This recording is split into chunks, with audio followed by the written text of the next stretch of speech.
Right, ఇదే అంశంపై updates మా కరెస్పాండెంట్ వినాయక్ అడిగి తెలుసుకుందాం. వినాయక్, చెప్పండి, రాష్ట్రంలో గాడి తప్పిన పరిపాలన, శాంతి భద్రతలకు జరుగుతున్న విఘాతంపై నిరసన తెలపడానికి వచ్చిన వైఎస్ఆర్సీపీ అధ్యక్షుడు వైఎస్ జగన్మోహన్ రెడ్డి సహచర ఎమ్మెల్యేలను పోలీసులు అడ్డుకున్నవైనా మనం చూసాం స్క్రీన్ మీద.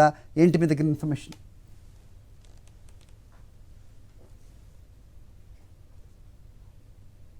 వినాయక్, అదేవిధంగా ఎమ్మెల్సీలు కూడా ఈరోజు అసెంబ్లీకి వచ్చే సమయంలో నిరసన వ్యక్తం చేస్తూ రావడం జరిగింది. వారంతా కూడా నల్ల బ్యాడ్జీలు ధరించి, అదేవిధంగా నల్ల కండువాలు ధరించి వారంతా కూడా నిరసన వ్యక్తం చేశారు. రాష్ట్ర వ్యాప్తంగా క్షీణిస్తున్న శాంతి భద్రతల మీద వారు నిరసన వ్యక్తం చేస్తూ అసెంబ్లీ గేటు లోపలికి వచ్చే ప్రయత్నం సందర్భంగా కొంతమంది పోలీసులు దురుసుగా వ్యవహరించారు. ఈ నేపథ్యంలోనే వారంతా కూడా పోలీసుల యొక్క తీరును కూడా నిరసన వ్యక్తం చేయడం జరిగింది. ఆ తర్వాత అసెంబ్లీకి వెళ్ళిన తర్వాత కూడా రాష్ట్ర వ్యాప్తంగా క్షీణిస్తున్న శాంతి భద్రతల మీద కూడా వారు గవర్నర్ ప్రసంగ సమయంలో కూడా నిరసన వ్యక్తం చేశారు. ప్రస్తుతం మనతో పాటు ఎమ్మెల్సీ వరదు కళ్యాణ్ ఉన్నారు, ఆమెతో మాట్లాడదాం. మేడం, ఈరోజు చూస్తే కనుక అంటే మీరు నిరసన వ్యక్తం చేయడానికి సందర్భంలో కానీ, లేదంటే కనుక లోపల గేట్ వైఎస్ జగన్మోహన్ రెడ్డి గారిని కానీ, లేదంటే కనుక మీ ఎమ్మెల్యేలు ఎమ్మెల్సీ కనీస పరిస్థితి ఏ విధంగా చూస్తారు? నిజంగా చాలా దారుణం. మనం ప్రజాస్వామ్యంలో ఉన్నామా లేదా రెడ్ బుక్ రాజ్యాంగంలో ఉన్నామా అర్థం కాని పరిస్థితి ఉంది. ఎందుకంటే ఈ రాష్ట్రంలో కేవలం 45 రోజుల్లో శాంతి భద్రతలు పూర్తిగా క్షీణించాయి. శాంతి భద్రతలు కాపాడడంలో ఈ కూటమి ప్రభుత్వం ఫెయిల్ అయిపోయింది. అలాంటి పరిస్థితిలో శాంతి భద్రతలు కాపాడండి అని ప్రతిపక్ష పార్టీ అయిన మేము నిరసన తెలియజేస్తూ ఉంటే ఇలా అడుగడుగున అడ్డుకోవడం చాలా దారుణం. అలాగే తీసుకుంటే ఈరోజు గత 45 రోజుల్లో 36 హత్యలు జరిగాయి. 35 మంది తెలుగుదేశం పార్టీ వాళ్ళ వేధింపులు తట్టుకోలేక ఆత్మహత్యలు చేసుకోవడం జరిగింది. 300 మంది మీద హత్యా ప్రయత్నాలు జరిగాయి. ఇంత దారుణమైన పరిస్థితులు అంటే ఒక అరాచక పాలన ఆంధ్రప్రదేశ్ రాష్ట్రంలో సాగుతూ ఉంది. అసలు ఆంధ్రప్రదేశ్ అనేది అరాచక ఆంధ్రప్రదేశ్గా ఈరోజు మారిపోయిన పరిస్థితి నెలకొంది. అసలు దీని అన్నిటికీ కారణం ఏంటంటే కూటమి ప్రభుత్వం అనేది ఇచ్చిన హామీలు అమలు చేసే ఉద్దేశం లేదు. దాన్ని డైవర్ట్ చేయడానికి భయంతో ప్రజల్ని అడిగే వాళ్ళందరినీ కూడా అడుగుతారు రేపొద్దున అనే భయంతో ఈ విధంగా దాడులు చేయించడము, హత్యలు చేయించడము చేస్తూ ఉన్న పరిస్థితి మనకు కనిపిస్తూ ఉంది. అసలు మన రాష్ట్ర చరిత్రలో ఓటాన్ అకౌంట్ అనేది 7 నెలలు కొనసాగడం అనేది ఈ కూటమి ప్రభుత్వమే చేస్తూ ఉంది. అంటే వాళ్ళు కనీసం తమ హామీలు నెరవేర్చుకోలేని పరిస్థితిలో ఉన్నారు. నెరవేర్చాల్సి వస్తుంది కాబట్టి ఫుల్ టైం బడ్జెట్ పెడితే వాళ్ళు హామీలు నెరవేర్చడానికి నిధులు కేటాయించడం అనే విషయం తెలిసిపోతుంది కాబట్టి ఇప్పుడు ఓటాన్ అకౌంట్ బడ్జెట్ ప్రవేశపెడుతూ ఉన్న పరిస్థితి.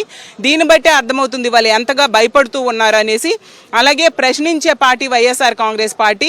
అలాంటి వైఎస్ఆర్ కాంగ్రెస్ పార్టీ ప్రధాన ప్రతిపక్షం, మిగతా అందరూ అధికారంలో ఉన్నారు కానీ ప్రధాన ప్రతిపక్ష హోదా కూడా ఇవ్వని పరిస్థితి. ఎందుకంటే ప్రశ్నిస్తారు, వీళ్ళు ఖచ్చితంగా హామీలు నెరవేర్చరు కాబట్టి వైఎస్ఆర్ కాంగ్రెస్ పార్టీ ప్రశ్నిస్తుంది కాబట్టి ప్రతిపక్ష హోదా కూడా ఇవ్వకుండా ఇలా ఇబ్బందులు పెడుతూ ఉంది.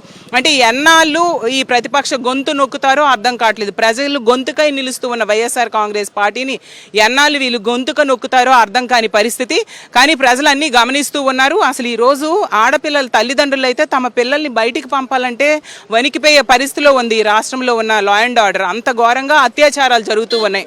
అసలు ఒకప్పుడు జగనన్న అయితే దిశా చట్టం లాంటివి తీసుకొచ్చి లా అండ్ ఆర్డర్ను కంట్రోల్ చేసి అసలు ఆడవాళ్ళ వైపు కన్నెత్తి చూడాలంటే కూడా దుర్మార్గులు భయపడేట్టుగా చేస్తే ఈరోజు దిశా లేదు, దిశా చట్టం లేదు అనుకుంటూ అసలు ఆ దుర్మార్గులకి భయం లేకుండా చేసేసిన పరిస్థితి కూటమి ప్రభుత్వం ఉంది. రోజుకొక హత్య జరుగుతుంది, రోజుకొక అత్యాచారం జరుగుతుంది. మా పార్టీ కార్యకర్తల మీద, నాయకుల మీద భౌతిక దాడులు దిగడమే కాకుండా ఆస్తుల్ని ధ్వంసం చేసేస్తూ ఉన్నారు. అసలు మా ఎంపీ అయిన మిథునన్న మీద, అలాగే మాజీ ఎంపీ అయిన రెడ్డప్ప గారి మీద దాడి చేసి మళ్ళీ తిరిగి వాళ్ళ మీద కేసులు పెట్టడం ఎంత దారుణం. ఈ గవర్నమెంట్లో ముందు నుంచి కూడా అదే కనిపిస్తూ ఉంది. పాయకరావుపేట నియోజకవర్గంలో 2 మహిళలకి బట్టలు చించి కొట్టేశారు తెలుగుదేశం పార్టీ కార్యకర్తలు, 50 మంది వరకు. కానీ ఏమైంది? ఆడోళ్ళ మీదే మళ్ళీ తిరిగి కేసులు పెట్టారు. హోమ్ మినిస్టర్ సొంత నియోజకవర్గం. అలాగే తీసుకుంటే హోమ్ మినిస్టర్ పక్క నియోజకవర్గం రాంబిల్లిలో అయితే దర్శిని అనే అమ్మాయికి చంపేశాడు ఒకడు. అసలు వాడు జైలు నుంచి వచ్చిన వెంటనే కుటుంబ సభ్యులు ఎన్నోసారి పోలీసులు కంప్లైంట్ ఇచ్చారు అతని వల్ల థ్రెట్ ఉంది అని, అయినా పట్టించుకోలేదు. ప్రభుత్వం తాలూకా నిర్లక్ష్యం వల్ల ఆ అమ్మాయి హత్య కావించబడింది. హోమ్ మినిస్టర్ కనీసం పరామర్శకు వెళ్ళలేదు, ఆర్థిక సాయం చేయలేదు. ఎంత ఘోరమైన పరిస్థితులు రాష్ట్రంలో నెలకొన్నాయి మనం అర్థం చేసుకోవచ్చు. ఆ ముచ్చిమర్రి ఘటన అయితే మరీ దారుణం దారుణం, చాలా ఘోరం. ఇన్ని రోజులైనా కూడా ఆ డెడ్ బాడీని కనిపెట్టకపోవడం ప్రభుత్వం తాలూకా చేతకానితనం అనేది మనకు అర్థమవుతూ ఉంది. ఇలా అడుగడుగునా ప్రభుత్వం చేతకానితనం బయటపడుతూ ఉన్న పరిస్థితి. ఇప్పుడు పాపాలు పండుతూ ఉన్నాయి. కేవలం 45 రోజుల్లోనే వీళ్ళు ఈ విధంగా ఫెయిల్యూర్ గవర్నమెంట్గా ఉంది అంటే మనం అర్థం చేసుకోవచ్చు ఎంత చేతకానితనంగా వ్యవహరిస్తుంది లా అండ్ ఆర్డర్ కంట్రోల్ చేయడంలో అని.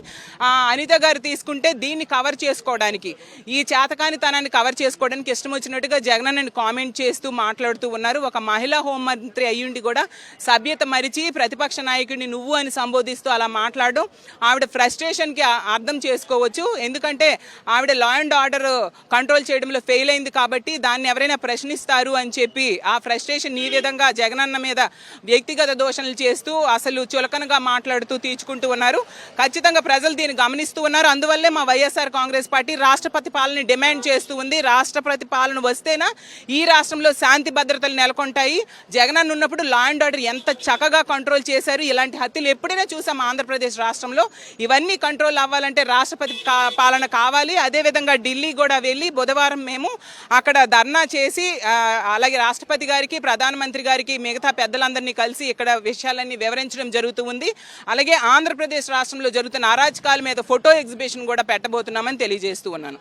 మనం చెప్తున్నట్టుగా అంటే వరద కళ్యాణి ఎమ్మెల్సీ చెప్తున్నట్టుగా రాష్ట్ర వ్యాప్తంగా కూడా శాంతి భద్రతలు క్షీణించాయి అనేది వైఎస్ఆర్ కాంగ్రెస్ పార్టీ ఆరోపిస్తుంది. ఇందులో భాగంగానే బుధవారం ఢిల్లీలో భారీ ఎత్తున ధర్నా చేయడంతో పాటు ఒక ఫోటో ఎగ్జిబిషన్ గడిచిన 40 రోజులుగా ఏ విధంగా రాష్ట్ర వ్యాప్తంగా జరిగిన అరాచకాల మీద, హత్యాకాండల మీద ఫోటో ఎగ్జిబిషన్ పెట్టబోతున్నామని చెప్తున్నారు. దీంతో పాటు మరోవైపున రాష్ట్రపతిని కానీ అదేవిధంగా ప్రధానమంత్రిని కలవబోతున్నాం. రాష్ట్రంలో రాష్ట్రపతి పాలన విధించాలనేది వారి డిమాండ్. ఈ లోపున గవర్నర్ ప్రసంగ సందర్భంలో కూడా వైఎస్ఆర్సీపీ నిరసన వ్యక్తం చేయడం జరిగింది. కొద్దిసేపు నిరసన వ్యక్తం చేసిన తర్వాత వాకౌట్ చేసి బయటకు రావడం జరిగింది. ఆ తర్వాత ఇప్పుడు మరి కాసేపట్లోనే కొంతమంది ఎమ్మెల్యేలు, ఎమ్మెల్సీలు కూడా మీడియాను ఉద్దేశించి మాట్లాడబోతున్నారు.